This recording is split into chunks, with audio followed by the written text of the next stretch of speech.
Bonjour à tous et bienvenue sur le podcast hebdomadaire de la cellule. Aujourd'hui, ça me fait très très plaisir d'accueillir Pika pour un one-shot sur son jeu qui est sorti, qui s'appelle Inflorenza. On a eu l'honneur de le playtester, de le tester en avance avec la cellule au cours d'un playtest. Et là maintenant, le voici abouti et tu vas nous le présenter aujourd'hui en one-shot pour le playtest ultime, j'ai envie de dire. Alors aujourd'hui avec nous pour tester Inflorenza, il y a Brand. Brand, ça va ? De retour sur la cellule. Salut, content de revenir pour tester Inflorenza. Je ferai le Candide cette fois-ci. Toujours depuis Toulouse et par Skype, donc désolé s'il y a du lag ou quoi lorsqu'on va discuter avec Brand, il y aura toujours ce problème de décalage. Flavie est avec nous également. Salut. La pêche. La patate. La banane. Pika, bien sûr, est avec nous et c'est à toi, Pika, que je vais donner la parole. Tu as 10 minutes pour nous présenter le jeu. C'est parti. Ni une de plus, ni une de moins. Absolument. Top chrono. Ok, donc là aujourd'hui je vais vous présenter Inflorenza, qui est un jeu de rôle où on joue des héros, des salauds et des martyrs dans l'enfer forestier de Milvaux. Alors Milvaux, c'est l'Europe dans le futur, un futur post-apocalyptique et forestier, c'est-à-dire que ça se passe en Europe et toute l'Europe... Et Sludgecore, ouais, enfin l'étiquette est pas reprise dans Inflorenza, parce qu'Inflorenza a pas le même ton. Ou alors ce serait Sludgecore Renaissance, quoi. D'accord. Donc l'Europe est recouverte par une forêt mutante et hostile, et il reste plus que quelques îlots de civilisation au milieu de tout ça. Et en fait, il y avait déjà un jeu de rôle qui permettait de jouer dans l'univers de Milvaux. C'est le jeu de rôle sombre, en fait, c'est-à-dire que Milvaux est d'abord sorti comme supplément de contexte pour le jeu de rôle sombre, où en fait, dans ce contexte d'Europe forestière, on allait jouer de l'horreur survivaliste. Donc essentiellement du one-shot avec des personnages qui passeront pas la nuit, pour faire simple. Et donc l'idée d'Inflorenza, c'est de faire un autre jeu de rôle on garde le même univers, mais avec pas du tout la même focale. Cette fois-ci, on va jouer des personnages vraiment hauts en couleur. Ouais. Qui peuvent être vraiment puissants. Enfin, c'est pas obligatoire, c'est pas forcément des super-héros, mais ça peut l'être. C'est-à-dire que c'est un jeu où on peut arrêter une armée d'un simple mot. Si on veut tuer quelqu'un, on n'est pas obligé de sortir son épée, on peut le regarder dans les yeux et lui dire meurs. Il y a tout un tas de choses, voilà, si tu veux tuer une vingtaine de personnes, tu peux le faire d'un seul jet de dés. Ouais. Et l'idée c'est que dans le jeu en fait les personnages vont être transformés, c'est-à-dire que tu parles toujours d'épique paysan. C'est de l'horreur épique. On est dans un contexte horrifique, c'est-à-dire le monde est horrible. En fait c'est l'enfer, quoi. On vit dans une sorte d'enfer, de purgatoire, quoi. Et en fait ça fait un décor. Après les personnages sont pas forcément des victimes de films d'horreur, quoi, comme dans Sombre. Alors on peut l'être. Il y a des personnages qui vont se faire découper. Mutiler, pourchasser et tout, mais des fois ça va être l'inverse. Peut-être que je vois que au terme de ça intéresse Brand des jeux où on peut mutiler des gens. On peut être tout autant une victime qu'un bourreau ou qu'un héros qui va sauver la victime du bourreau et tout. Sauf que le jeu va nous transformer, c'est-à-dire que on va permuter entre héros, salauds et martyrs. D'accord. Alors pour finir avec les intentions, c'est un jeu où en fait Tu peux pas nous parler un petit peu du système aussi rapidement? Ouais, Attends, les intentions d'abord. J'arrive au système. Excuse-moi. Donc pour finir avec les intentions, c'est un jeu où en fait pour remporter des victoires, pour obtenir ce qu'on veut, on va devoir sacrifier des choses et c'est ça qui va nous transformer en fait. C'est qu'il y a de fortes chances que au moment où on obtient ce qu'on veut, eh bien on a perdu beaucoup plus. Ça fait penser à Polaris. Voilà, et c'est centré sur le personnage. Alors c'est-à-dire que on va principalement s'intéresser à des enjeux qui sont focalisés sur les personnages. Il y a des PNJ quand même, mais si tu veux, les PNJ sont là pour servir la soupe au perso. C'est vraiment ça, quoi. Et c'est centré sur l'histoire. Alors ça, c'est-à-dire que bon, tu peux jouer comme tu joues d'habitude, vraiment en immersion dans ton personnage, mais t'es invité à avoir un petit rétroviseur et des fois à essayer de prendre des choix qui servent non pas à ton personnage, mais plutôt l'histoire, quoi. D'accord. Mais bon, ça peut être la volonté du joueur, mais c'est surtout la volonté du système. Le système va apporter des essaye d'apporter des rebondissements forts, voilà, sans même que tu fasses attention, quoi. D'accord. Et voilà, donc l'idée, c'est de jouer dans un contexte qui est complètement baroque, hein, puisque il y a du post-apocalyptique, mais il y a aussi des éléments Renaissance, des éléments Medfan, des éléments steampunk, des éléments de SF complètement débridés. Les personnages se caractérisent par des pouvoirs qui sont pareil complètement dingues. Donc ça, c'est un dernier élément du jeu. Et donc le système, en fait, c'est un système très freeform, c'est-à-dire que au départ ta feuille de personnage est vierge, et en fait au cours du jeu tu obtiens le droit d'écrire des phrases qui sont en fait des traits. J'ai appelé ça des phrases parce que je trouve que c'est un peu plus large, quoi. C'est vraiment, grosso modo, c'est ce qui est important pour ton personnage ou important pour le joueur, tu le notes. Et en fait, ça va te filer des dés pour les conflits. C'est-à-dire quand tu joues un conflit, plus t'as de phrases qui se rapportent au conflit, plus tu peux jeter de dés, quoi. Donc là, c'est vraiment un système de traits, un peu comme dans Dogs finalement, où on va devoir convoquer des phrases pour lancer des dés. Alors je sais pas, je connais pas le système de Dogs par cœur, mais là essentiellement, il y a vraiment que des traits. Il y a pas de carac, il y a pas de chiffres. D'accord, ok, ouais. Voilà. Et autre aspect important du système, c'est un jeu qui est hybride. En ce qui concerne le partage des responsabilités. Il y a 2 modes de jeu. Il y a le mode carte rouge, où en fait, chaque joueur joue à tour de rôle une scène qui cadre, où en fait il va avoir beaucoup de contrôle sur sa scène. Alors les autres joueurs peuvent intervenir, hein, quand même, mettre leur grain de sel, mais c'est quand même vraiment le joueur qui dirige bien sa scène, quoi. Donc on va dire avec beaucoup de liberté créative pour le joueur au moment de sa scène. Et il y a un autre mode qui s'appelle le mode carte rouge, où en fait il y a un MJ qui s'appelle le confident dans le jeu, là par contre c'est lui qui va cadrer, c'est lui qui va imposer au personnage de jouer des conflits quand il veut pas que telle action réussisse automatiquement et tout. D'accord. Voilà, ça reste, il y a quand même pas mal de liberté créative, mais quand même ça reste assez cadré par le MJ. J'ai créé 2 modes en fait parce que je voulais, pour moi ce qui était important c'était de respecter les intentions et c'était pas de fixer un partage de responsabilités bien précises. Je préférais laisser aux joueurs le choix de choix de choisir le mode carte rouge ou carte blanche selon ce qu'ils préfèrent à leur table, quoi. Tu penses que le jeu défend les mêmes intentions dans un mode ou dans l'autre? Ouais, exactement les mêmes. C'est mon avis, ouais. Tout à fait. Putain, ça c'est culotté. Ça c'est culotté comme avis, franchement. Ok, on va tester laquelle version? Alors, du coup, on va jouer en mode carte blanche, c'est-à-dire que moi je vais jouer le rôle de MJ. Tout simplement. Donc du coup, c'est moi qui vous imposerai de lancer des dés quand il y a une adversité que je veux pas que vous triompher automatiquement. D'accord. T'as pas dit l'inverse tout à l'heure que la carte rouge était avec MJ? Non, carte rouge c'est sans MJ. Enfin, il y a un MJ, mais si tu veux, il a très peu de pouvoir. J'ai cru que t'avais dit l'inverse en fait. Okay. Non, il a dit que c'était partagé au donc je suis fatigué là.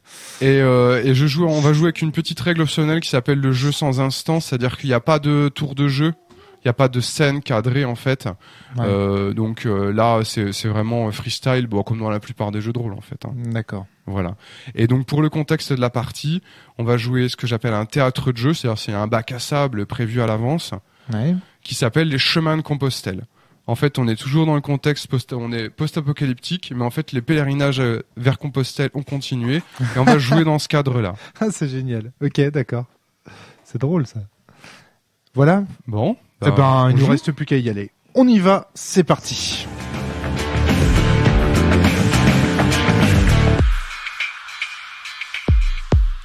Bon, fin de la partie. Alors, une partie très courte. En raison du temps qui nous presse, chaque fois que Pika vient, il doit retourner manger chez sa belle famille qu'on salue au passage. Et donc du coup, en général, il nous fait des parties one shot ultra rapides, assez vives. Ouais, donc on a joué 1 heure. On a joué 1 heure. Une petite heure même. Alors c'est difficile, ça va être difficile d'en parler vraiment très très bien de ce jeu et très à fond du coup, mais moi je pense avoir compris quand même 2-3 choses dans ce jeu. Jérôme, d'entrée de jeu, tu disais avant même qu'on ne lance l'enregistrement que tu avais eu des difficultés pour le moins à saisir les règles. Est-ce que tu as des questions à poser avant que ne débute le débriefing ? Très bien, pour faire court sur... moi j'ai bien aimé la mise en place. Ouais. La façon dont on crée les personnages ou dont a lié le groupe. Alors je sais pas du tout si ça fait partie du jeu, si c'est ta façon à toi de le mener ou pas, j'en sais rien du tout. Si, je confirme. Si, parce que j'y ai déjà joué dans l'autre version qui est version multijoueur et 100 mètres de jeu, c'était déjà comme ça. Absolument. On va en reparler parce que c'est vraiment un des aspects, un des gros points forts du jeu, selon moi aussi. Alors, moi j'aime beaucoup la création de groupe, enfin c'est un de mes péchés mignons et du coup cet aspect-là m'a beaucoup plu. Ouais. Sur la résolution de façon générale, pour moi c'était un peu conçu. Cela dit, encore une fois, on a joué de façon très courte et moi j'étais par Skype, donc le son n'était pas forcément génial. Et pour ma charge, en fait, je vous ai fait tester tout le système. C'est-à-dire que, en l'occurrence, il y a quasiment plus rien à découvrir sur le jeu. Enfin, en termes de mécanique, quoi. Ah, mais c'est parce donc, que du coup, c'était un peu condensé. Pour moi, notamment, j'ai rajouté les pouvoirs qui sont une règle avancée. Qui complique quand même vachement la donne, quoi. Alors moi, je me rappelle que quand on avait joué cet été, on avait une bonne heure de mise en place pour apprendre les règles. Où là, on les a mises en place en 10 minutes. Je pense que pour apprendre le jeu, faut une bonne heure de mise en place. Alors, qu'est-ce que t'appelles les pouvoirs ? C'est le D12, c'est ça ? Non. Non, c'est quoi les pouvoirs ? Qu'est-ce que t'appelles les pouvoirs ? En fait, les pouvoirs de l'égrégore. Non, c'est pas ça. Okay. Tu vois, t'as plusieurs phrases, et en fait, tu peux avoir des phrases spéciales qui sont des pouvoirs. En l'occurrence, le personnage de Jérôme, Salvatore. On va parler de la fiction après. Il avait écrit un pouvoir qui, grosso modo, c'était le pouvoir de la compassion, quoi. Il pouvait attirer la compassion sur lui et sur les autres. Je vous propose de parler un petit peu de la fiction avant de commencer ce débriefing. Alors d'abord, création des personnages, création du groupe. Donc, faut savoir que dans Influenza, on crée chacun une phrase. Et le premier qui va créer sa phrase est totalement libre, mais le second qui crée la phrase qui va caractériser son personnage le fait en fonction de la phrase du précédent. Donc, on a comme ça un jeu de poupée gigogne dans lequel le premier est libre de sa phrase, le deuxième doit englober plus ou moins la phrase de l'autre, et le dernier doit englober la phrase des deux autres. L'idée, c'est qu'en fait, grosso modo, on construit un organigramme des PJ au départ, quoi. Voilà, et c'est ça, à mon avis, qui a beaucoup plu à Jérôme, c'est que ces phrases qui se chevauchent les unes les autres créent d'emblée une dynamique de groupe. Il va y avoir un qui va chercher à dominer, un qui va chercher à empêcher l'autre de dominer. Par exemple, ici, c'était le cas. Pour illustrer, dis-nous, dans la fiction, comment c'était, là. Tout à fait. Donc, en l'occurrence, c'est Jérôme qui commence. Tu nous entends bien, Jérôme, ça va ? J'ai l'impression que t'en chies un peu. Je t'entends. D'accord. Donc, c'est Jérôme qui a commencé, il me semble, en créant le personnage de Salvatore. Alors, est-ce que tu veux nous en parler, Jérôme, de ce personnage ? Comment tu l'as créé ? D'accord. Là, en fait, on a tiré un thème qui était lié aux pulsions, je crois. Ouais. Si j'ai une bêtise. Ouais. Et en fait, je devais écrire une phrase comprenant le verbe vouloir et qui tournait autour d'une situation initiale qui nous a été donnée, à savoir une caravane qui se promène sur les chemins de Saint-Jacques de Compostelle, voilà, et qui est arrêté par un cavalier tout de noir vêtu. Voilà, ça c'est le setting en fait. C'est une caravane qui va à Saint-Jacques de Compostelle et qui est arrêtée par un cavalier noir. Ouais, c'est ce que j'appelle un théâtre. En fait, tu peux jouer de deux façons à Influenza. Soit tu joues sans théâtre, c'est-à-dire qu'il y a une préparation qu'une. Grosso modo, c'est le premier qui crée son personnage qui va commencer à poser les bases, et puis après on construit autour. On invente complètement le setting au fur et à mesure. Et si tu joues avec un théâtre, en fait, tu poses un setting à l'avance. C'est vraiment un bac à sable, c'est-à-dire qu'il y a pas, c'est pas un scénario du tout, quoi. C'est une situation de départ. Alors ça peut être un truc très vaste, ou comme ça peut être, là en l'occurrence, le théâtre des chemins de Compostelle, je l'ai réduit à juste une caravane sur un chemin, quoi. Mais attends, t'avais aussi une fiche avec toi, là, Pika. T'as une fiche complète. Ouais, tout à fait, qui décrit. En fait, il y a plein de trucs qui sont décrits autour de Compostelle. Il y a même des thèmes spéciaux. D'ailleurs, dans la foulée, j'ai un peu oublié de les jouer, mais en fait, il y a des thèmes liés à Compostelle aussi. Tout à fait. D'accord. Donc là, le théâtre, en l'occurrence, tu l'avais vachement travaillé. On est d'accord. C'est pas un théâtre. Il est dans la base, en fait. Il est dans la base. Il est dans la base. Ah, d'accord. Ok, très bien. Entendu. Donc, Jérôme, Salvatore, secret sur ce théâtre. Alors, qu'est-ce que tu fais exactement? Qu'est-ce que tu choisis? Paradoxalement, c'est surtout ton personnage que j'ai créé. Oui, c'est ça, c'est marrant ça. Puisqu'en fait, moi, ce que j'ai écrit, c'est que le chef de la caravane n'avait aucune, faisait acte de piété, était très démonstratif à ce niveau-là, mais n'avait aucune volonté religieuse, et il y allait juste parce que c'était une position de pouvoir qui lui était donnée, et qui voulait à tout prix la conserver. C'est un charlatan pour le pouvoir, finalement. Au lieu d'être un charlatan pour l'argent, c'est un charlatan qui reste, qui fait son sein pour le pouvoir. Et moi, le personnage que tu venais de créer du coup avec Salvatore, ce personnage du cocher, parce que toi, Salvatore, ta phrase c'était que tu savais qu'il voulait qu'il faisait ça pour le pouvoir et pas pour la piété, pas pour la foi. Et donc moi, je me suis dit, tiens, le personnage est intéressant. Et comme Pika m'a dit entre-temps qu'il fallait que je prenne une phrase qui soit en rapport avec la phrase de Salvatore, je me suis dit, c'est moi qui vais être... Enfin, c'est toi qui me l'as proposé, qui me l'a suggéré, Pika. Ouais, en fait, l'idée qui sous-tend le système, c'est que si on commence à décrire un PNJ qui est cool, qui est intéressant, qui a des choses qui tournent autour de ton perso, en fait, il vaut mieux que ce soit un PNJ. Je crois qu'il le joue, ouais. Tout à fait. Et donc du coup, j'ai pris la décision de jouer ce chef de caravane. Aussitôt, en plus, Salvatore m'a donné un nom. Il me dit, t'as qu'à t'appeler Santiago. Donc hop, c'est parti. Donc au final, paradoxalement, c'est finalement Jérôme qui a créé mon personnage. Et ça m'a pas déplu, ça. Ça, j'ai bien aimé Et puis juste après, moi, j'ai tiré un dé qui du coup m'a donné le fait que j'étais brigand, donc je me suis dit que j'allais être un brigand caché dans la caravane. Justement, toi, t'es tombé sur les brigands et ça, c'était un thème spécial Compostelle. C'est-à-dire que dans le jeu de base, il y a 12 thèmes.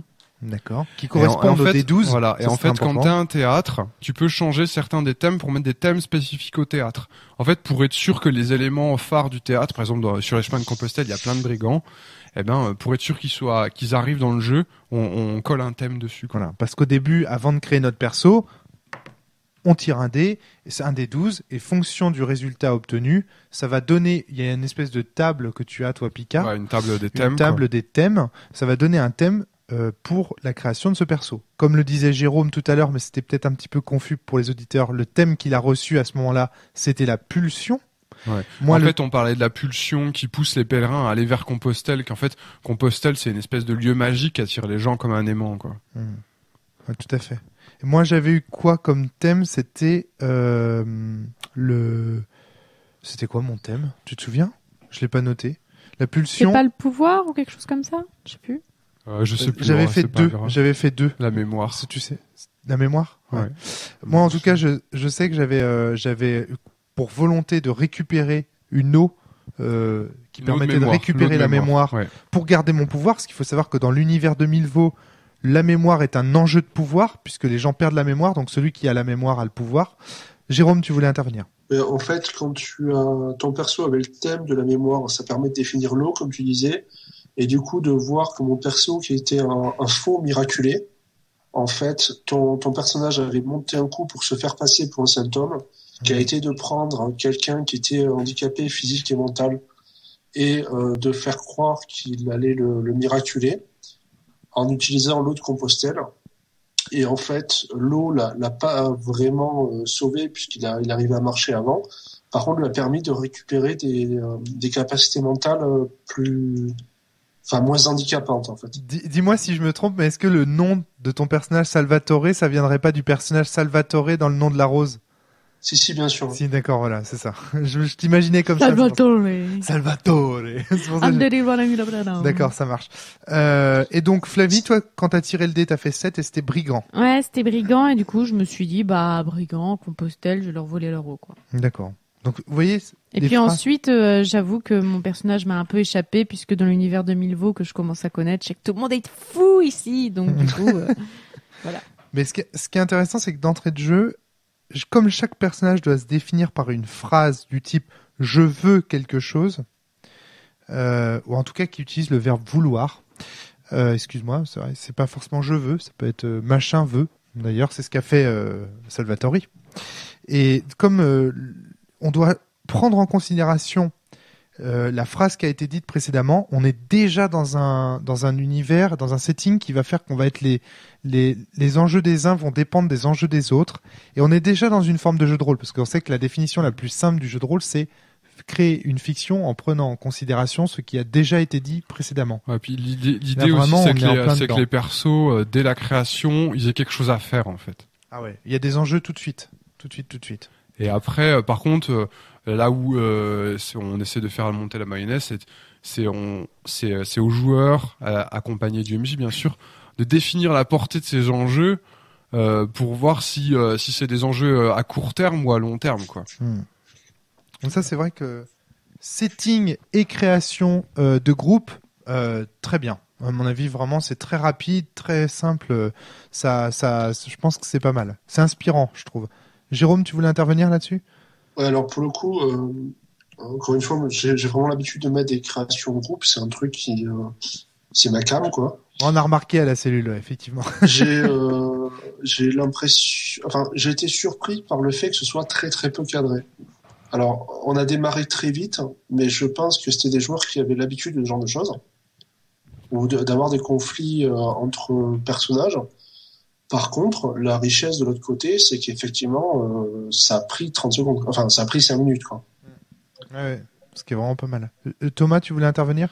L'idée, en fait, c'est que les thèmes viennent de te filer des idées en plus. Bon, après, j'ai des groupes de jeux où ça se passe moins vite, quoi. On prend un peu plus le temps de réfléchir, quoi. Ça dépend aussi de l'aisance des joueurs.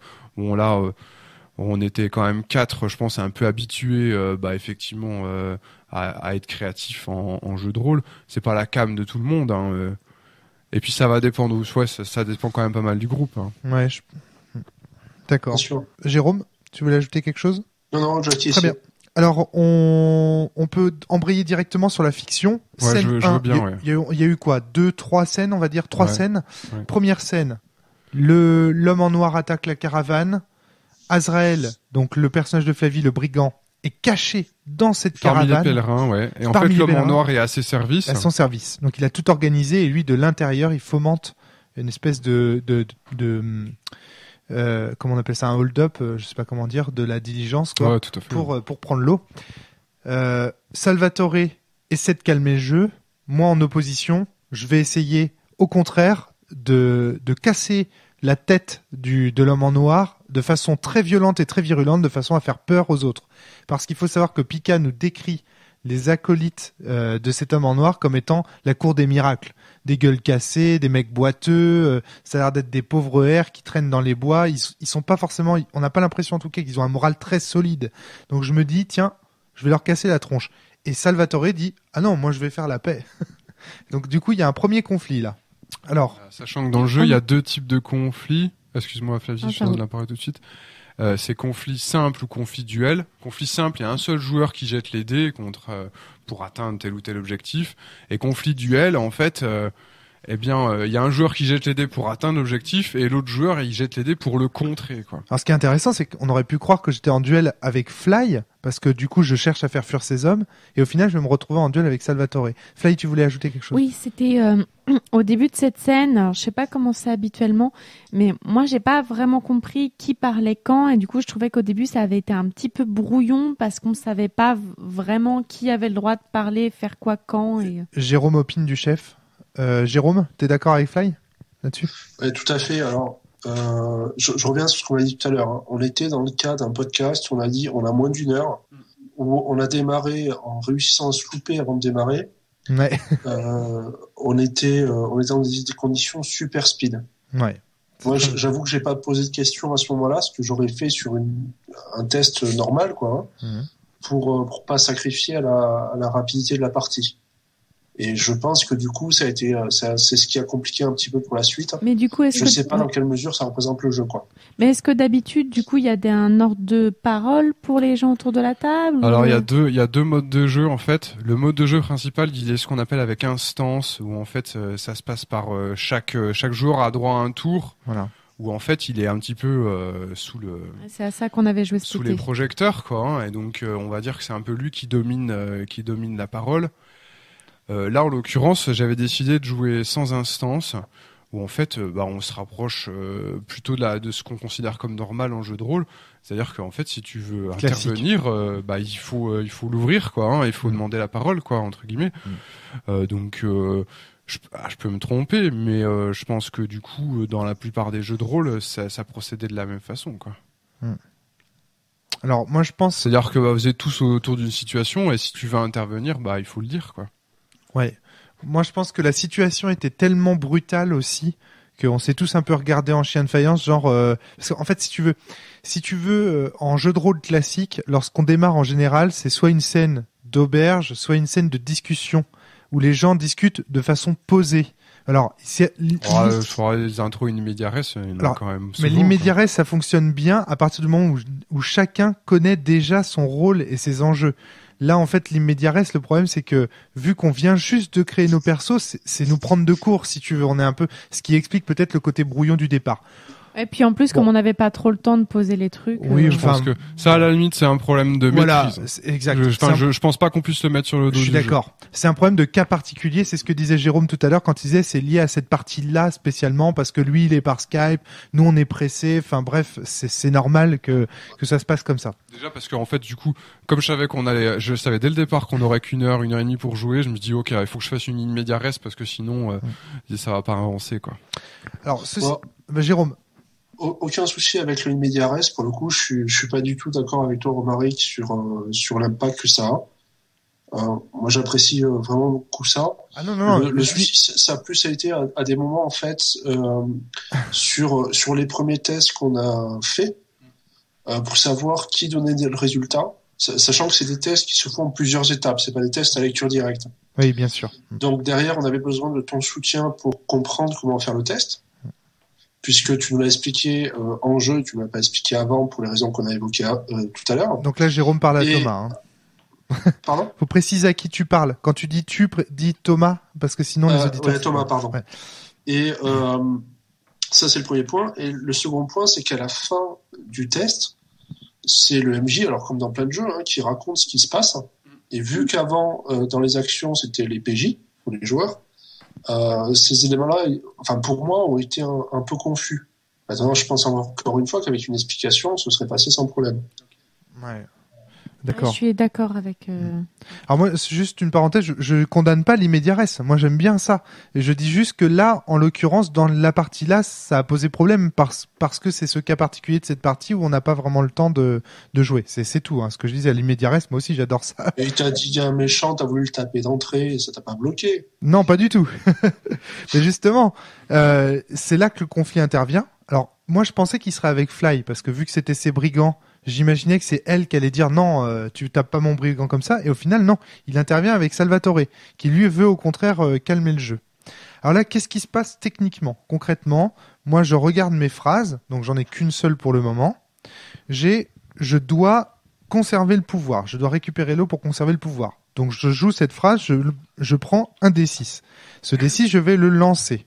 Comme l'a dit Pika, il y a 2 types de conflits dans ce jeu. Le conflit simple et le conflit duel. Au départ, tout présage, comme je veux faire fuir les gardes, que Fly ne dit rien, ça présageait que j'allais faire un conflit simple. Tout allait bien se passer. Et au final, Salvatore débarque, propose de calmer le jeu. Tu considères, toi, en tant que meneur, que ça entre en conflit. Donc, on lance les dés. Alors là, du coup, pourquoi j'ai lancé 2 dés à ce moment-là, Pika ? Tu peux m'expliquer ? J'en ai un pour la phrase et l'autre. Pourquoi tu m'as fait lancer un deuxième dé ? Je sais plus. Et en gros, je pense que si t'as eu plus de dés que de phrases, c'est quelqu'un t'avait aidé. Alors je suis pas sûr que t'en aies essayé 2 à ce moment-là. D'accord, ok. D'accord, c'est bizarre. C'est bizarre cette histoire. En tout cas, il faut dire ce que c'est que ces dés. Les D6, dans Influenza. C'était avec un conflit avec moi que t'as lancé 2 dés. Dans celui-là, t'en as lancé qu'un seul. J'en ai lancé qu'un seul? Ouais. Ok. Parce que du coup, t'as raté et Salvatore, il a fait un dé de sacrifice. Exact, t'as raison, Fly. Exact. T'as tout à fait raison. Donc, faut dire en fonction du résultat du dé ce qui se passe. Si on fait un 1, on gagne, mais au prix d'un sacrifice. Si on fait un 6, on gagne, mais on gagne super bien. On ajoute un truc. Ouais, tout à fait. C'est comme ça s'appelle une puissance, c'est que non seulement tu vas atteindre l'objectif, mais en plus de ça, tu vas écrire une phrase en plus, donc une nouvelle ressource. Donc généralement c'est potentiel. Un oui et quoi. C'est oui, potentiel. Je gagne l'objectif et en plus il se passe un truc de bien. Voilà. C'est un oui fiction, et un oui et. Alors que le 1 c'est un oui mais. C'est-à-dire que tu vas réussir, mais par contre tu vas perdre ton bras, tu vas perdre quelque chose, tu vas perdre ton épée. Ouais. Et tous les autres scores du dé, à part le 1 et le 6, ce sont des souffrances. C'est-à-dire des non et. Non et. Voilà, c'est ça. C'est tu perds et en plus il t'arrive une saloperie quoi. Voilà. Donc ça c'est important de le dire. Donc là du coup, on lance le dé, Jérôme et moi.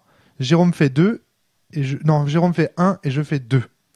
Et donc du coup, il se retrouve en position de devoir sacrifier quelque chose, de pouvoir gagner mais en sacrifiant quelque chose. Et au final, en l'occurrence, qu'on sacrifie quand on a des sacrifices, qu'on sacrifie, c'est des phrases. Et Jérôme, t'avais qu'une phrase à ce moment-là, il me semble. Hein. Ouais. C'est ça, ouais. J'avais qu'une phrase et tu me proposes d'échouer.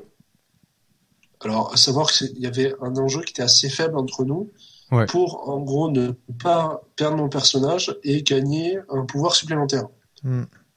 Alors, j'étais surpris sur le coup, enfin, je te l'ai dit, parce que pour moi, il y avait un choix évident, là.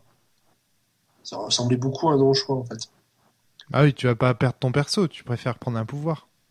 Bah, j'ai le choix entre perdre un truc qui est pas très important, puisque le conflit était pas très important, et non seulement garder mon perso, mais l'avoir plus fort, entre guillemets. Alors, c'est pas... c'est vrai que très souvent, le choix semble évident. C'est pas forcément le cas. Je t'explique. Il y a des joueurs, ça je l'ai vu, qui trouvent sympa, surtout même au début, en fait, te dire ah bah non, ok, très bien, je gagne avec le dé de sacrifice, donc je barre, ça veut dire que je vais sacrifier mon unique phrase. Si tu sacrifies ton unique phrase, eh ben tu meurs. Et en fait, ça fait un effet pré-générique. C'est-à-dire qu'en fait, là, mon perso, c'est juste le mec qui se fait dessouder au pré-générique. Il y a un autre cas limite. Qui est l'autre cas aussi, c'est quand t'as beaucoup de phrases, c'est pas très grave d'en sacrifier une. Et donc en l'occurrence, il y a des fois si les objectifs sont vraiment importants pour toi, tu choisiras quand même de gagner avec un sacrifice plutôt que de perdre pour avoir un pouvoir. Et le dernier cas où tu seras aussi tenté de gagner avec un sacrifice, c'est si tu as déjà développé un pouvoir, tu peux pas en développer un deuxième. Donc du coup, si tu veux développer un pouvoir pour éviter le dé de sacrifice, il faudra que tu le donnes à quelqu'un d'autre. Alors ça t'est arrivé justement, Jérôme, à la fin de la partie. Il me semble qu'en l'occurrence, t'as filé ton dé de pouvoir. Non, t'as choisi de. En fait, il me semble que justement, t'as choisi quand même de gagner l'objectif en sacrifiant. Hein. Ouais. Oui, alors. Pour le truc, c'est quelque chose, quand je teste un jeu, c'est un peu comme si je joue à un jeu vidéo et j'essaie d'appuyer sur tous les boutons. Ouais, ok. Donc j'essaie un peu tous les mécanismes. Tu penses qu'en tant que joueur, ça se trouve, si t'aurais pas été dans nos optiques de test, t'aurais fait différemment, quoi. Sincèrement, je sais pas, je me souviens plus. Il y a eu plusieurs cas. Le cas, par exemple, où j'ai filé le dé à Flavie à la fin, ça me semblait aller dans le sens de le plus sympa pour la fiction. Voilà. Et j'avais l'impression que c'est ce qu'elle voulait aussi. Donc c'était parfait, ça me permettait de bouffer quelque chose et de tester le jeu. Tu as la fiction et puis aussi l'interpersonnel qui va aussi influer sur ton choix. Donc je pense qu'il y a vraiment un vrai choix. Alors, quand même. J'aimerais juste te poser 2-3 questions sur ces phrases. Donc les phrases, on est d'accord, ça sert de puissance pour le personnage puisque c'est ce qui va lui permettre de lancer plus ou moins de dés pour réussir ou pas. Ouais, mais dans tous les cas, tu seras obligé de sacrifier parce que tu peux lancer une pelletée de dés. Ça, c'est un truc qu'on n'a pas encore dit. Tu peux lancer une pelletée de dés, mais si t'as un 1, c'est le 1 qui vaut et il efface totalement l'ardoise. Tout à fait, ouais. Tout le reste disparaît. Mais bon, on va pas rentrer de là-dedans parce qu'on l'a pas vraiment testé. Donc, mais Les phrases, c'est tes PV, c'est ta puissance en fait. C'est ta point de vie, c'est aussi ton potentiel. Comment on gagne des phrases dans Influenza ? Donc il y a deux façons. Tu joues des conflits et avec les conflits, tu vas récolter les scores là de 2 à 5. La souffrance te donne en fait des phrases de souffrance. En fait, c'est des dommages collatéraux du conflit. D'accord. Ouais. Donc en fait, la souffrance te donne du pouvoir dans Influenza. Ouais. C'est-à-dire que tu t'écris des phrases qui sont pas cool pour ton perso, mais après si tu utilises dans les futurs conflits en disant que c'est des ressources pour le conflit ou des handicaps, parce que par exemple tu as le droit d'utiliser une phrase dans un conflit si c'est un handicap, par exemple en disant si t'as expliqué que t'étais lâche, tu peux utiliser cette phrase pour faire un conflit, pour tuer ton adversaire. Ouais, d'accord. C'est-à-dire je suis lâche mais je vais quand même y aller quoi. Parce que il suffit que ce soit lié au conflit en fait. D'accord, ok. Et même si c'est en opposition totale, c'est en opposition totale. Par contre, si ça a vraiment rien à voir, si tu dis je suis là, je dis cette phrase pour faire pousser une fleur, voilà, je te filerai pas de dés quoi. Ça n'a rien à voir. Quoi. Tout à l'heure, t'as dit au départ, on peut faire sacrifier son perso un petit peu comme si c'était un cliffhanger initial, genre tu vois un sacrifice prévu. Parce qu'en fait, quand t'as très peu de phrases au début, tu crées ton perso, t'as juste une phrase. Donc au début, t'as très peu de phrases. Donc ça va être très facile de mourir sur un dé de sacrifice. Voilà, c'est ça. Et donc, en fait, dans ce jeu, ça crée un effet effectivement ce que j'appelle pré-générique. Tu sais, oui, je vois très bien. Au début, tu vois un personnage, tu crois que c'est lui le héros, puis il se fait dessouder au bout de 10 minutes. Quoi. Ouais, bien sûr. Le début de Game of Thrones. Bon, par contre, c'est difficile dans ces cas-là de parler de son personnage, parce que du coup, tu vois, en fait, c'est juste un PNJ qu'on sacrifie au départ pour au dieu Milvo. Personnage pour 10 minutes. Quoi. Au dieu Nyarlathotep. Sachant que en fait, tu peux jouer très stratégique si tu veux, notamment quand tu joues en campagne. Si tu crées un personnage dès le départ, tu t'y es bien attaché. Surtout en campagne, on va prendre un peu plus de temps pour imaginer le perso. Du coup, au départ, tu vas jouer très stratégique pour éviter ce genre d'action, quoi. Jérôme, tu voulais dire quelque chose ? Excuse-nous, parce qu'on parle beaucoup. Attends, parce que pour le coup, j'ai oublié ce que c'était. C'était par rapport à parler de son personnage, de dire qu'il va sacrifier. Oui, tout à fait, ouais. Il y a quand même quelque chose qui fait que c'est ton personnage et qui est super important, c'est que tu ne sais pas au début si tu vas le perdre ou pas. Exactement. Tu as la possibilité de le perdre, mais ça dépend de tes choix. Ouais. C'est ce que disait Pika en disant il y a du jeu stratégique en fait. Tu peux quand même le garder. Non seulement tu peux le garder, mais t'as cette incertitude. Tu peux très bien, quelque part, pour le perdre, au début, t'as qu'un seul pouvoir. Donc, tu jettes en théorie qu'un seul des 6. T'as une chance sur 6 de le perdre. Je te corrige juste, t'as qu'une seule phrase. Hein. Le pouvoir, c'est un type de phrase particulier, quoi. Ah, pardon, excuse-moi. Et, donc, ouais, t'as qu'une chance sur 6 de le perdre. Tu es pas dans un jeu, par exemple, avec une structure qui va t'obliger à perdre un personnage dès l'intro. Ouais, bien sûr. Donc tu peux tout à fait t'y attacher, être surpris, etc. Moi je te dis, j'étais un peu surpris par l'aspect, par le choix initial sur le premier dé de sacrifice, mais c'est un détail pour moi. Quoi. Ouais, d'accord. Mais sachant que j'ai cru bon dans les règles, cette idée de convertir le dé de sacrifice en dé de pouvoir. J'ai cru bon de le mettre en règle avancée parce que ça a quand même un point qui complique nettement le jeu. Ça rajoute de la stratégie, donc je pense qu'il est essentiel pour le jeu. Mais on aurait pu jouer sans ces histoires de dés de pouvoir. Alors, faut dire un autre truc. Donc, ce que disait Brand rapidement pour résumer la situation, c'est qu'il disait qu'à partir du moment où dans un jeu, on nous propose un choix A qui semble nul à chier et un choix B qui semble très bon, ça sert à rien du coup de proposer le choix parce que de toute façon la personne va s'engouffrer immédiatement dans le choix B. Donc c'est une remarque de game design. Toi ta réponse c'est de dire oui mais attention, le choix B c'est une règle avancée. Donc en fait ma réponse aussi c'est de nuancer en disant que selon les situations les deux choix peuvent se valoir. Oui aussi, exact, c'est vrai. C'était ton premier argument. Selon, je pense aussi l'expérience du joueur. Tout à fait. Et ce qu'il recherche, c'est-à-dire plus, est-ce qu'il cherche l'intérêt de son personnage ou est-ce qu'il cherche l'intérêt de la narration, de la fiction. Voilà. Ouais, tout à fait. Alors, est-ce qu'on passe tout de suite à la scène 2 ou est-ce que vous voulez encore parler un peu de cette scène-là ? Non, c'est bon, on avance ? Donc, scène 2, alors déjà, transition entre scène 1 et scène 2, il y a quelque chose de très intéressant, je trouve, dans Influenza.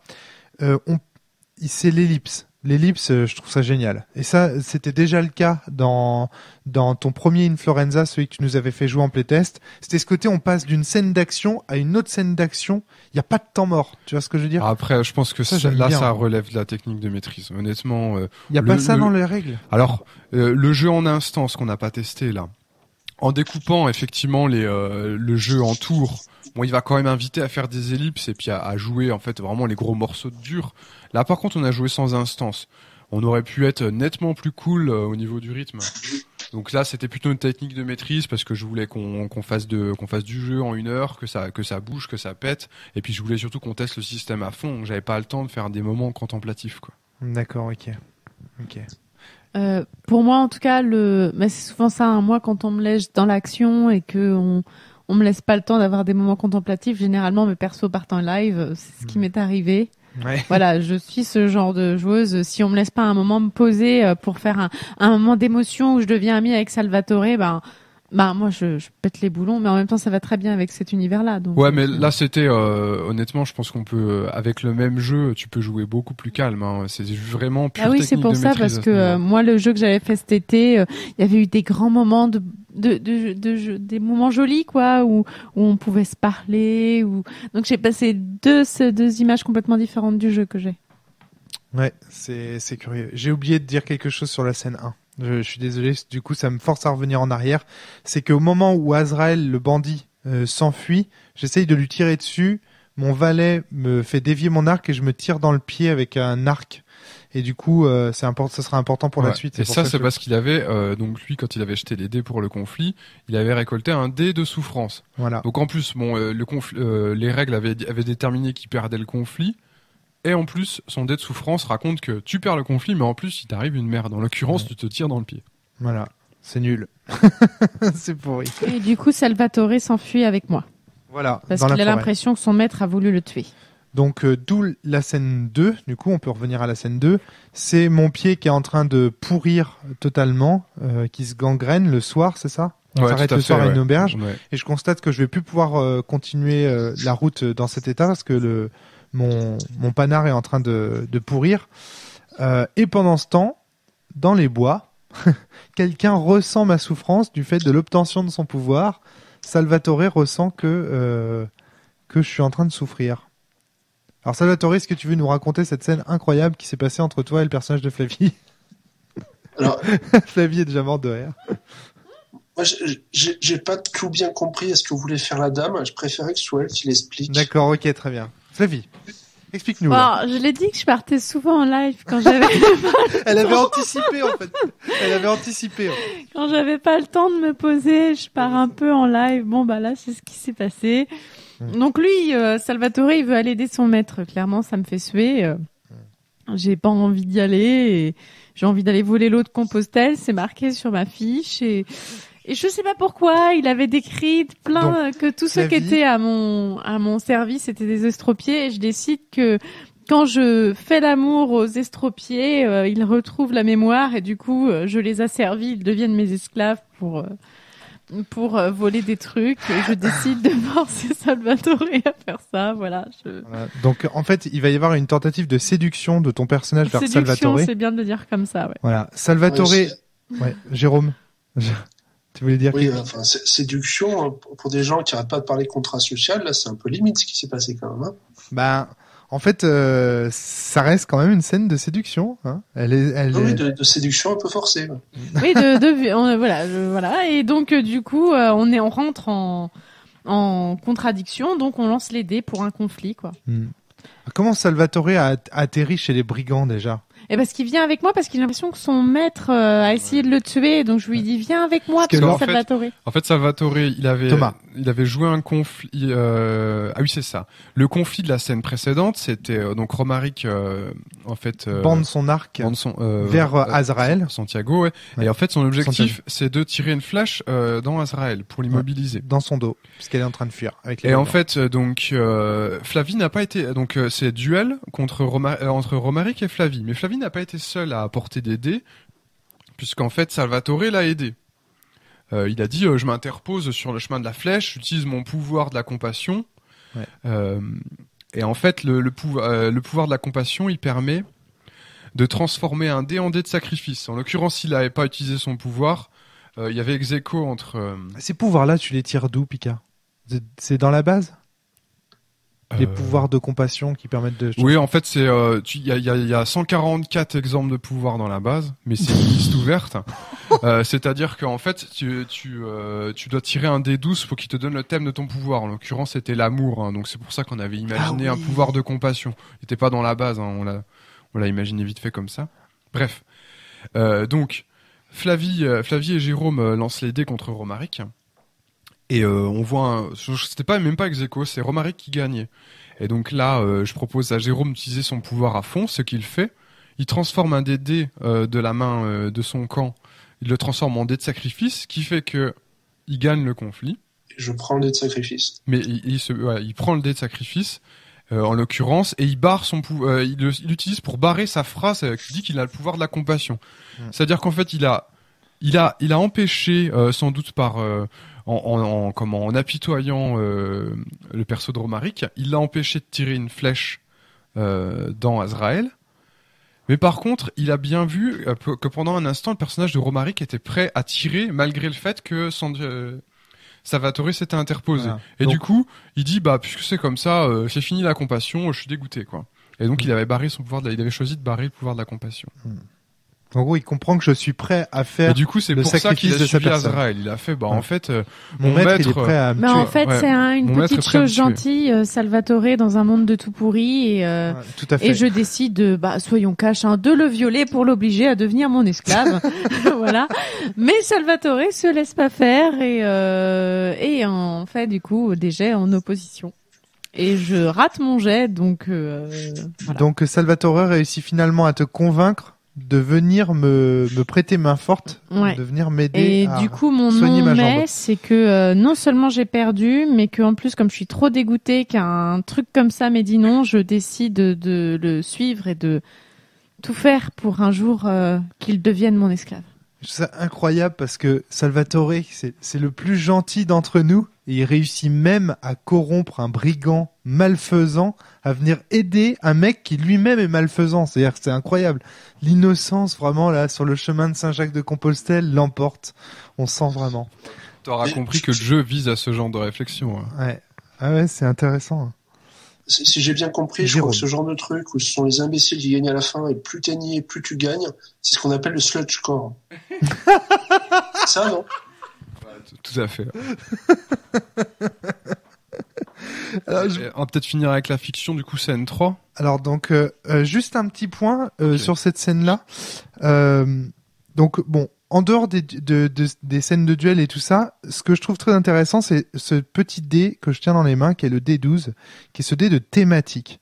Alors ça, je sais. Quand est-ce qu'on l'utilise ce dé? Je trouve ça très intéressant. À chaque fois que t'es amené à écrire une phrase, soit parce que la musique dit OK, là tu mérites de gagner une phrase. Par exemple, le type, il y a un moment, ton perso Romaric dit, je prends un arc autour de moi et puis je vais tirer.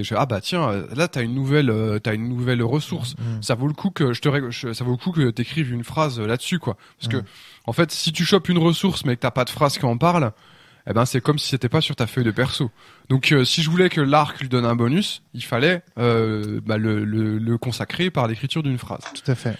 Mais quand on écrit une phrase, on lance. Elle doit être liée à un thème. Donc Romaric jette le dé, on lit le dé 12, voilà. On voit le thème correspondant sur le tableau. Tiens, j'ai fait 5 la Pika par exemple, ça me donne quoi? Vas-y. 5 c'est l'égrégore.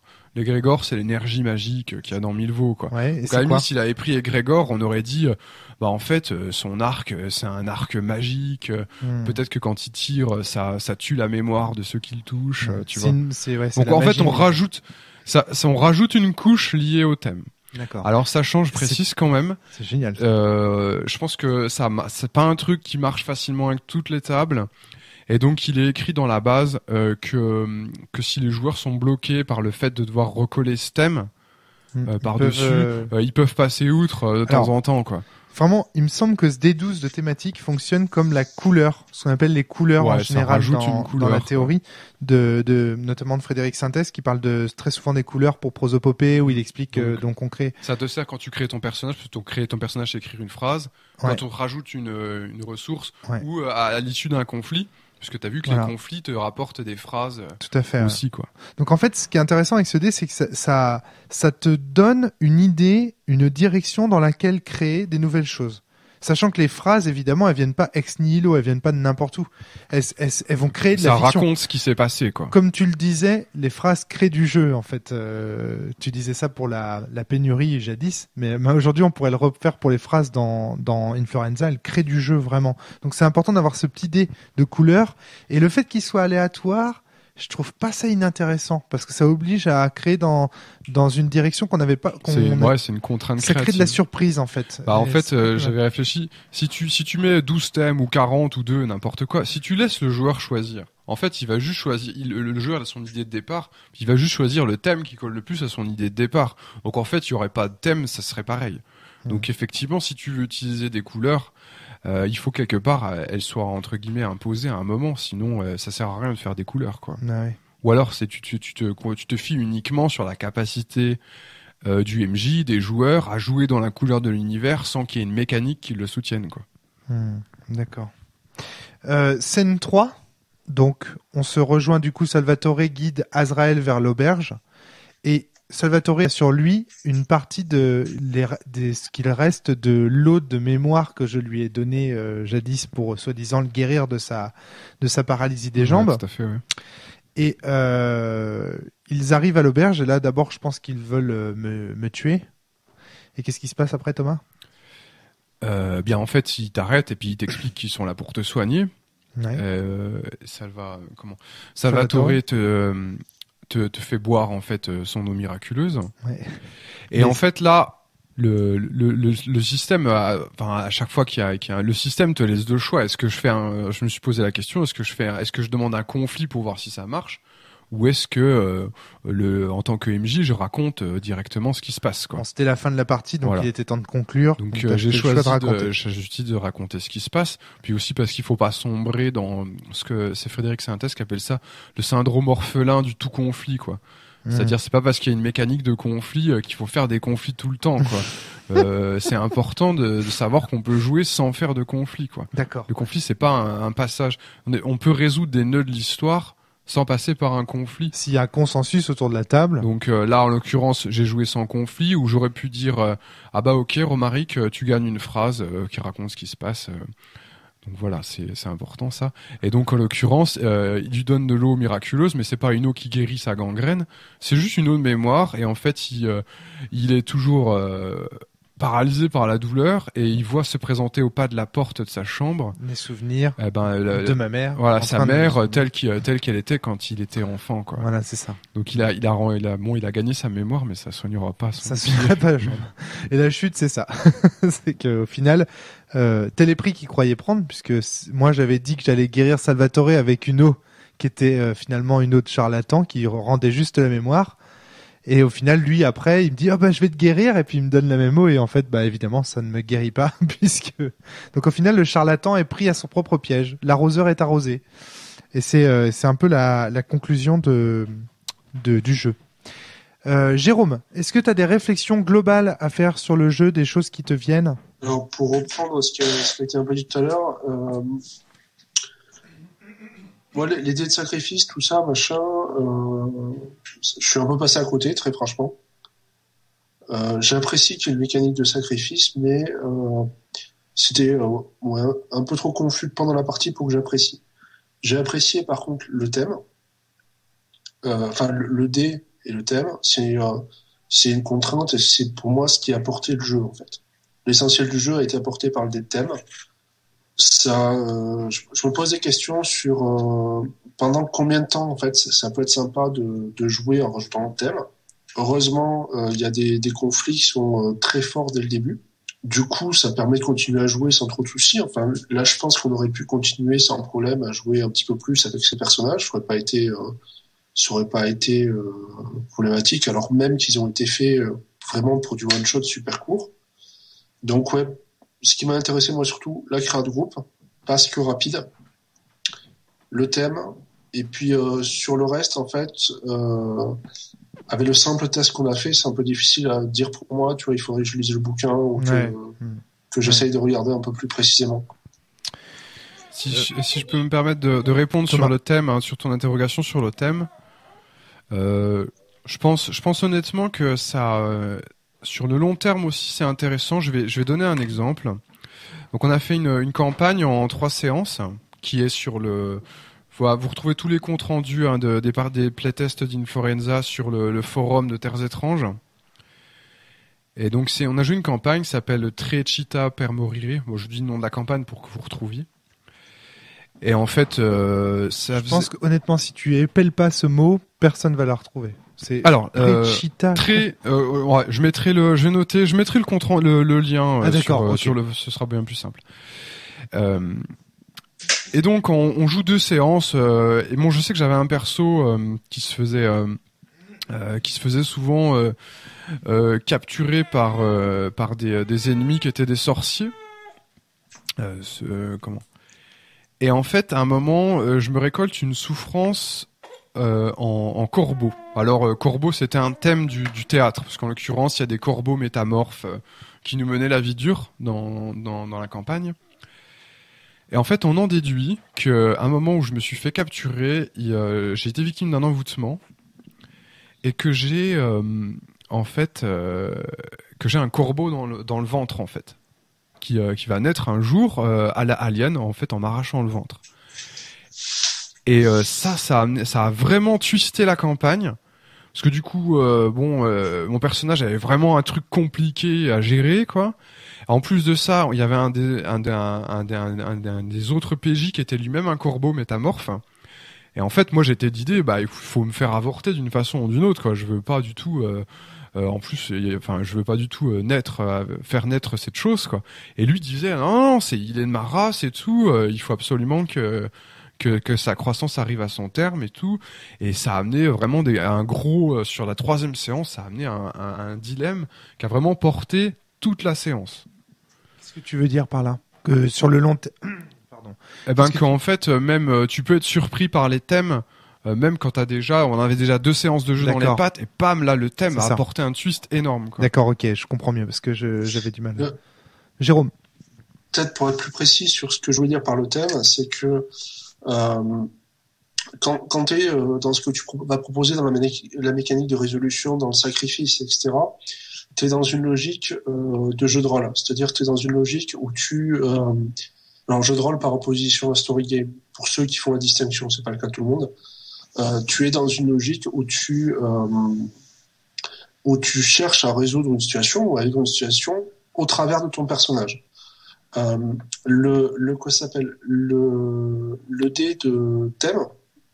Alors le thème c'est super intéressant, il n'y a aucun doute là-dessus et c'est super intéressant pour tous les jeux, il n'y a pas de problème. Par contre, la difficulté que ça va t'amener, la contrainte que ça va t'amener d'un point de vue game design, ça va être une difficulté à raconter. Et pas le joueur dans la position d'auteur, c'est ça que tu veux dire, quoi. Alors, excuse-moi, j'ai pas bien entendu. Tu mets le joueur dans la position d'auteur. C'est-à-dire que tu ne demandes plus au joueur d'interpréter son personnage, tu lui demandes d'être auteur au moment où il doit appliquer le thème. C'est ça que tu veux dire. Voilà. Et alors, en combinant les deux, je pense qu'on arrive à faire des choses très bien. Enfin, ça, c'est ce qui a l'air de s'être passé sur la partie, tu vois, il n'y a pas de problème. Je dis à l'air, encore une fois, à cause des réserves de tout à l'heure, enfin, je pense que tout le monde s'est amusé, il n'y a pas de souci à ce niveau-là. C'est pour ça que je me posais cette question sur la durée. Parce que souvent, sur pas mal de jeux qui ne reposent que sur ce type de contrainte-là, c'est-à-dire changer le comment on raconte, tout en continuant à raconter et pas trop axé sur la résolution de problèmes, on a tendance à en faire le tour un peu plus vite, quoi. Flavie, j'en profite pour te glisser une question, tes impressions sur la partie aussi. Ouais, c'était les deux étaient liés, c'était en réaction et alors moi personnellement. Je suis pas fan de la version avec MJ parce que je trouve que c'est vraiment plus intéressant et pourtant Dieu sait que je préfère les jeux avec MJ généralement. Mais moi je me suis vraiment amusée avec la version en instance avec tout le monde autour de la table cet été où je trouvais qu'il qu'il y avait vraiment des choses qui arrivaient. Quand on a fini la partie, c'était la première fois où moi, en jouant à un jeu sans MJ, j'avais envie de refaire une deuxième partie après. D'habitude, un jeu sans MJ, je me fais chier. Soyons honnêtes, hein. Ouais.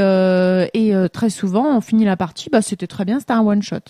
Alors que au jeu qu'on a fait cet été, moi j'avais envie de continuer les personnages, il y avait des bonnes dynamiques autour de la table, et du coup tout le monde avait envie de faire que on continue l'histoire de groupe ensemble.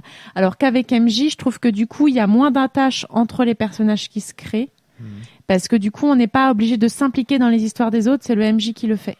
Je pense que c'est pour ça que j'ai voulu proposer les deux modes.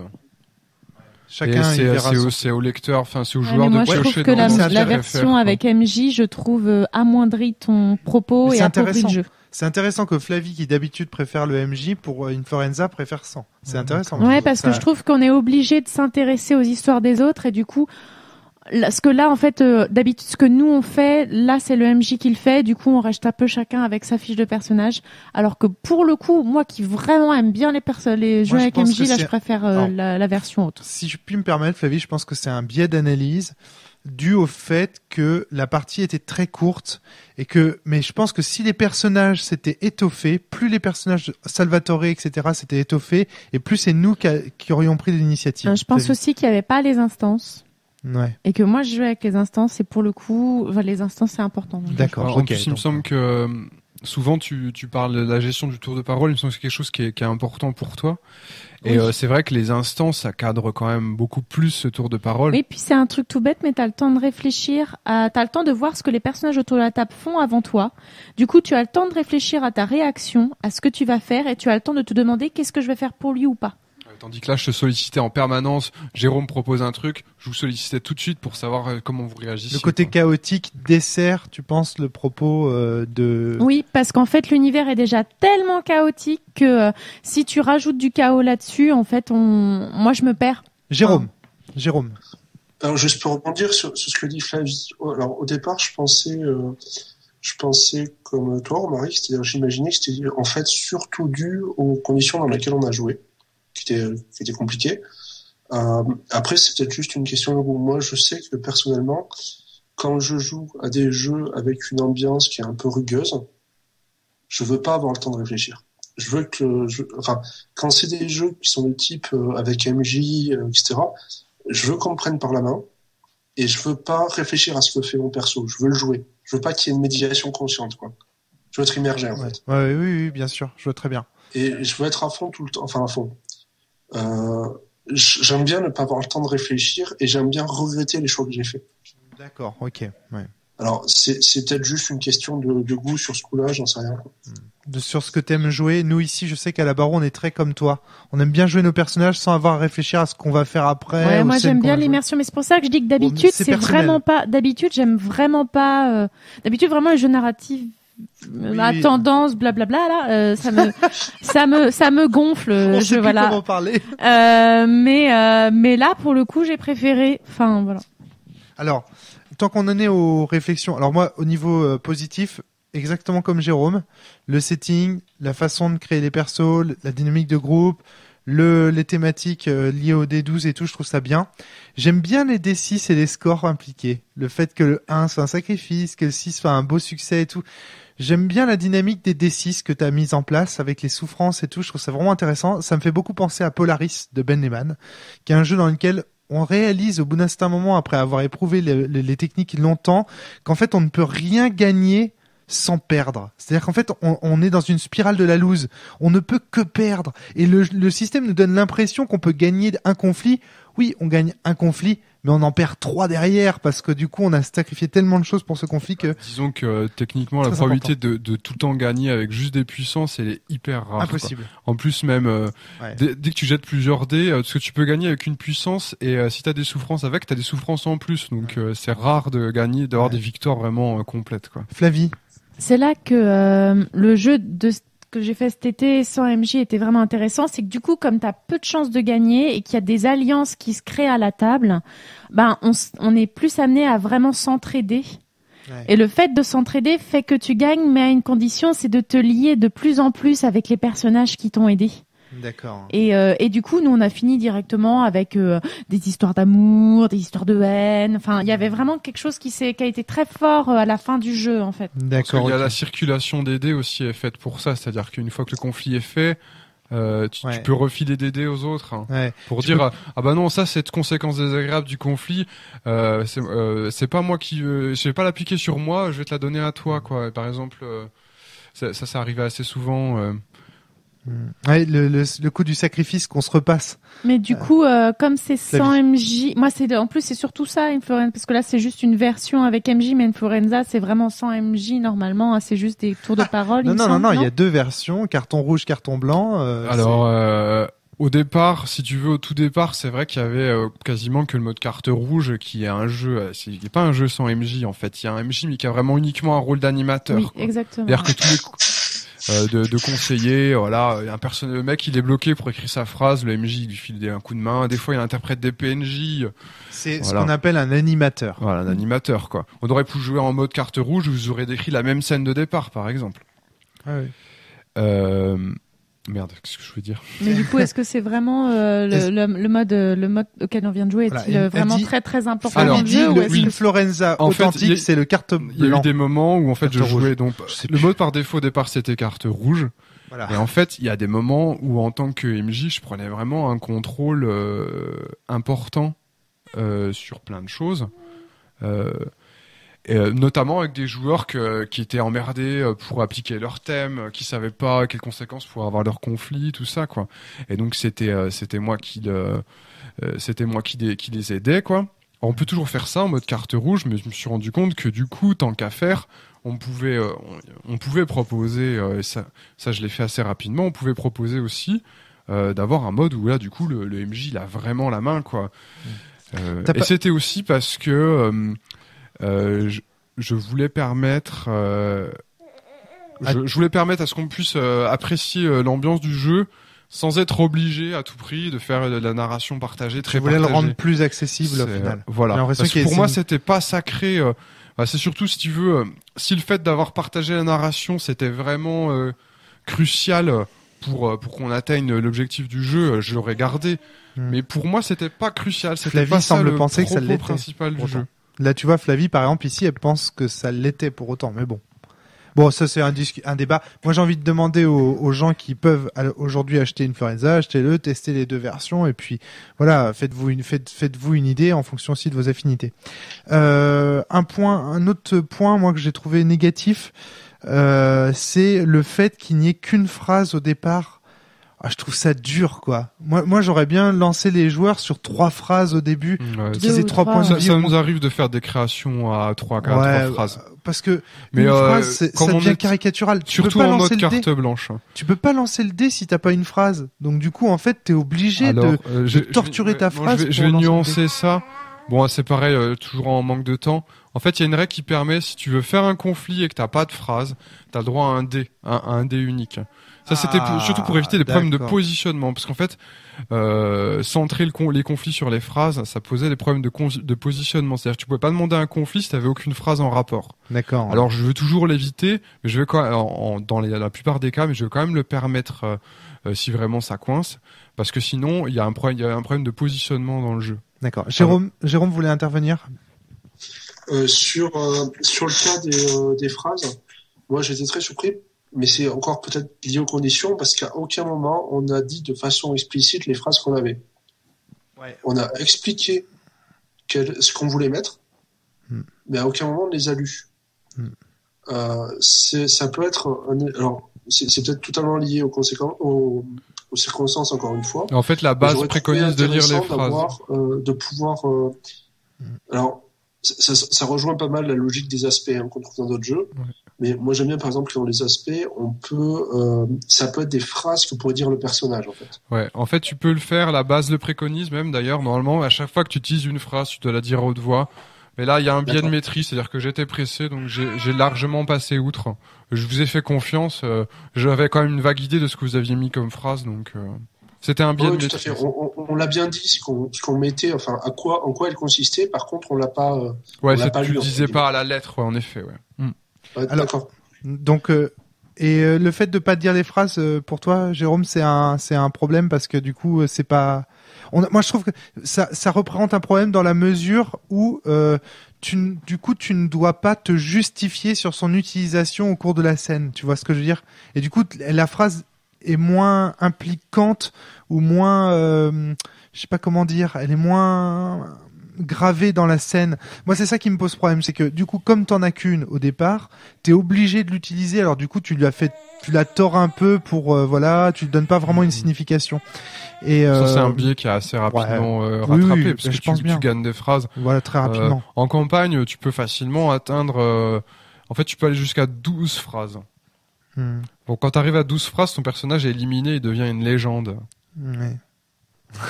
C'est intéressant ça. Donc ça veut dire que tu meurs du fait de plus en avoir et du fait d'en avoir de trop. Voilà, exactement. Et donc c'est en fait du coup c'est un jeu où tu pexes tout le temps, parce qu'en gagnant des phrases, en quelque sorte, c'est comme si tu prenais du pex. Ouais. Mais si tu pexes de trop, c'est un peu comme mon inspiration, c'était les vampires qui pouvaient atteindre le Golconde quand ils avaient, le truc qui arrive jamais évidemment, quand ils avaient je sais plus combien en humanité, ils atteignaient le Golconde, tu pouvais plus les jouer parce que c'était devenu des saints, quoi. 10, ouais. Non, mais je pense aussi qu'il y a autre chose, c'est que c'est dû au fait que sinon le personnage il devient caricatural. Non, s'il y a trop de souffrance, s'il y a trop de... C'est pas ça? C'est pas pour ça que t'as fait ça?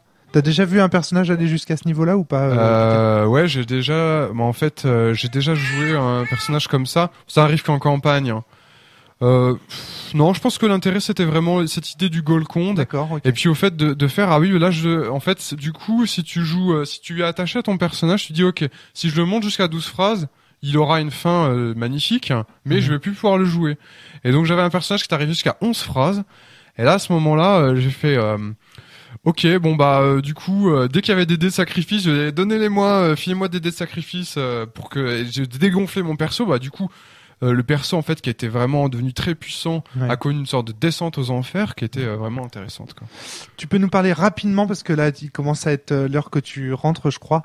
Est-ce que tu peux nous parler rapidement on a encore 20 minutes de tes méthodes de diffusion de ce jeu, à moins que Jérôme t'as d'autres commentaires à faire sur la partie en règle générale? Non, moi comme je disais, des points de questionnement qui ont déjà été évoqués. Ce qui est très positif pour moi, les questions, je sais pas ce que ça va donner. Je suis curieux de le lire, ce qui n'est pas le cas de tous les jeux après une partie, faut être très honnête. Il est déjà dans ta boîte mail. Alors mais peut-être de prendre le temps de le lire du coup, et de voir en fait les points sur lesquels j'ai pas eu des réponses pendant la partie, ou je les ai pas lus, d'aller les chercher, quoi. D'accord. Donc, du coup, tu vas le mettre à dispo comment, à part en l'envoyant dans ma boîte mail? Alors la méthode de diffusion. Alors c'est intéressant. En fait, il y aura trois façons. Primo, il sera dispo en impression à la demande sur Lulu. Oui. À l'heure où sort ce podcast, il doit déjà être dispo en fait. Ouais. Le deuxième mode, il sera en PDF à prix libre. Donc c'est-à-dire vous m'envoyez un mail.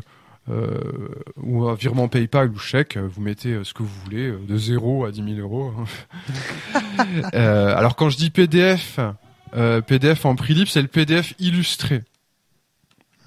Parce qu'il y a le PDF juste le texte, il est dispo gratuitement, il est en licence Creative Commons. Et finalement le quatrième mode de diffusion, je vais aussi le proposer en livre artisanal. C'est-à-dire que c'est pareil, c'est en prix libre, vous donnez ce que vous voulez. Et en fait, j'imprime le livre moi-même avec mon imprimante. J'ai une grosse imprimante semi-pro, quoi. Et je le relis en fait au fil à coudre.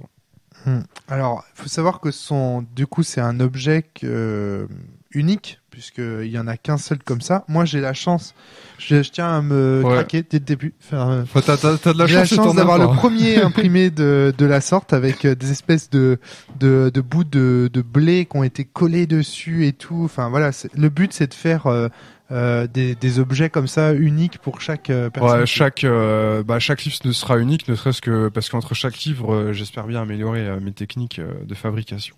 Ouais. Alors moi, le premier, c'est ce que tu disais, c'est que du coup, t'avais fait toutes les erreurs possibles. Oui, alors sur Romaric a entre les mains le premier exemplaire qui est sorti où j'ai fait toutes les erreurs possibles, et notamment la couverture est à l'envers. Mais c'est intéressant quand même ce mode de diffusion, c'est-à-dire de faire un exemplaire unique pour chaque personne finalement qui va décider de te l'acheter comme ça. Et comment tu fais si 100 personnes décident de te l'acheter comme ça? Tu vas pouvoir tenir le coup, quoi. Déjà, si la demande, c'est crédible, hein. 100 personnes, c'est crédible.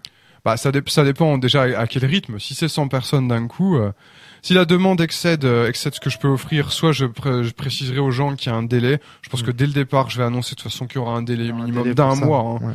Ouais. Alors du coup, on n'est vraiment pas dans l'immédiateté. Hein.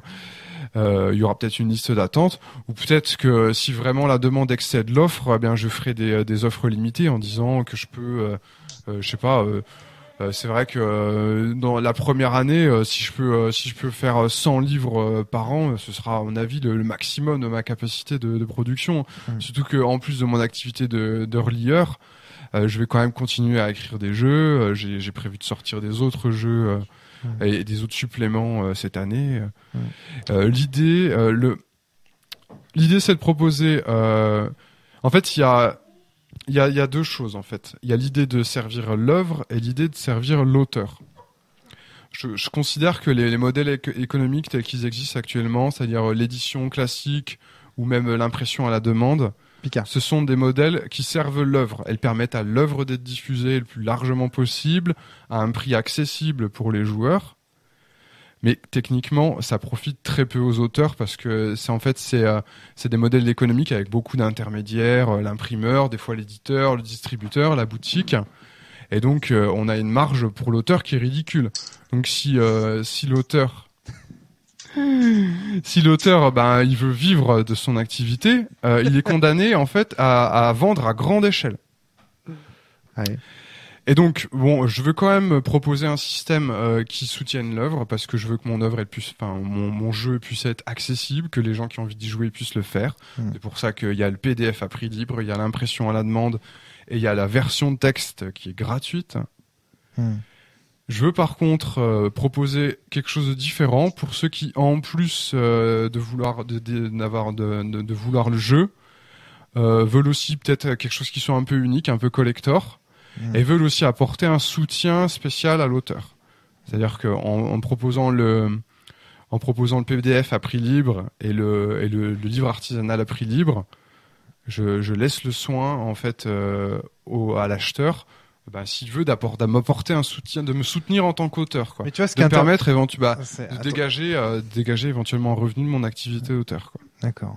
Mais il faut bien dire que ces œuvres que tu dis collector, c'est pas ce qu'on appelle du collector d'habitude. C'est-à-dire que là, c'est relié au fil, il y a un côté roots avec les blés collés dessus. Oui, faut pas s'attendre à une version collector. Dans un premier temps, vous attendez pas, ce sera artisanal, hein, mais vraiment artisanal au début dans le sens post-apocalyptique du terme.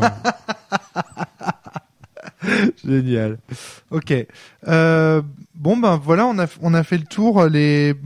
C'était difficile de juger une Florenza comme ça après seulement 1 heure de jeu. Nous, si je peux me permettre, je pense qu'en plus c'est un jeu. Je l'ai voulu tel quel en tout cas. Je pense que c'est un jeu qui a une courbe d'apprentissage, c'est-à-dire que t'apprends à jouer au fur et à mesure, quoi. Et c'est vrai qu'en plus j'ai chargé la mule parce que j'ai mis dès le départ une règle avancée. D'accord. Ouais. Ok, donc tu penses que faut prendre le temps aussi avec les dés et tout ça, de bien comprendre comment ça marche le sacrifice, passer les dés pour faire sacrifier quelqu'un d'autre, la dynamique sociale autour. Après, quand j'ai fait des playtests, il me semble que quand on avait joué 3-4 heures, il me semble qu'à la fin de la séance, les joueurs étaient au fait du système. Ouais. Moi, j'ai pas l'impression que ce soit si compliqué que ça à saisir. Il y a des subtilités, je suis prêt à le reconnaître. Ouais. En fait, il y a une base simple, mais avec beaucoup de combinatoires. D'accord, ok. Non, mais moi justement, j'aime bien le côté cash du jeu. Je trouve qu'il y a un côté cash dans ce jeu, c'est-à-dire que les scènes c'est cash, c'est-à-dire que ça part, c'est violent tout de suite. On joue maintenant. L'idée c'est vraiment, story now. En fait, tu crées le fait de créer son personnage et de jouer tout de suite.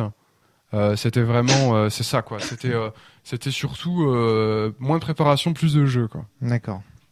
Jérôme, tu voulais dire quelque chose en conclusion? Tu voulais nous tracher parce que nous, on faisait des choses au service de l'auteur et pas au service de l'œuvre, c'est ça? Je pense que si tu veux parler de ça, va vraiment falloir faire un podcast. Ah oui. Ah, je suis bien d'accord avec toi. Écoute, moi, en tout cas, la démarche de l'auteur, mais enfin, il est au courant, hein, elle me plaît pas mal, et s'il y a moyen de soutenir, ce sera avec plaisir, quoi. Eh ben, c'est cool. Et pour le coup, enfin, très sincèrement, moi, c'est plus l'auteur que l'œuvre que j'ai envie de soutenir, parce que c'est pas le seul jeu que tu fais et qu'il y a un vrai truc derrière, quoi. Moi, je trouve qu'il y a une patte, Thomas Munier. Tu trouves pas, il y a une patte, je sais pas, ça a l'air sale. Moi, quand je prends les jeux de Thomas, il y a tout de suite, une fois, dans ma vie, j'ai visité un complexe de farine animale à Rennes désaffecté. Et dedans, non, mais attends, tu vas voir, tu rigoles, mais tu vas voir, ça te concerne directement.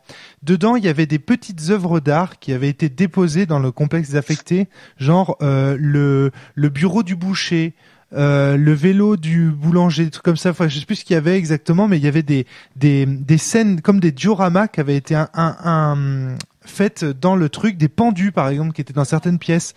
Et ça, c'était sale. Il y avait un côté glauque quand tu rentrais là-dedans dans ce truc post-apocalyptique, là, cet endroit désaffecté. Et moi, quand j'ouvre un jeu de Thomas Munier, c'est à ce complexe que je pense et c'est à ça que je pense. Et j'ai appris il y a peu ce que c'était que l'art outsider. Et en fait, je ne le savais pas, mais ce que j'ai vu dans ce complexe et qui me fait sans arrêt penser à toi, c'est ce qu'on appelle de l'art outsider. Mais j'imagine que tu le savais, Pika.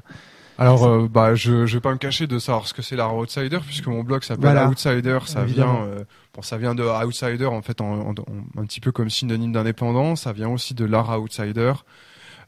Pour faire simple, on appelle ça aussi de l'art brut ou l'art marginal. C'est un art qui est produit aux marges du milieu culturel dominant par des gens qui n'y ont pas forcément accès ou qui le rejettent, quoi. Alors je peux pas me prétendre outsider parce qu'il faut vraiment être un ermite pour l'être. Mais disons que j'ai toujours quand même apprécié de créer quelque chose dans les marges, quoi. L'idée d'Inforenza et puis de tout ce que je fais en général, c'est de créer effectivement quelque chose qui soit dans les marges. Après, j'espère que c'est réussi, je ne sais pas. C'est pas à moi de le dire. Par contre, j'ai vraiment fait très attention à ce que ce soit un jeu fonctionnel, que ce soit pas une blague en fait, et que ce soit pas amateur. Donc c'est vrai que c'est bizarre, c'est déglingué, mais l'idée c'est que ça fonctionne quand même. Et j'ai vraiment mis, on va dire, quelques neurones pour que ça marche. Après, c'est pas à moi de vous dire si ça fonctionne. C'est pas mon rôle, mais disons que je peux au moins vous promettre que j'ai essayé. Ok. Eh bien, voilà. Tout ce qu'on pouvait vous dire déjà sur le jeu Inflorenza de Thomas Munier à l'heure actuelle. Vous devez pouvoir en disposer sur Lulu, sur le site de l'auteur. Vous pouvez lui demander de vous faire le jeu avec ses petites mains, etc. Vous savez tout. Vous pouvez avoir le PDF gratuitement, sans illustration, le PDF avec un don de votre choix. PDF illustré. Voilà, illustré. Donc vous savez tout. Brand, Pika, Flavie, merci. On va laisser nos auditeurs là-dessus. Nous, on vous laisse. On vous retrouve la semaine prochaine pour un prochain podcast. Et puis, on vous dit, jouez bien, portez-vous bien. Salut. Merci à vous. Salut.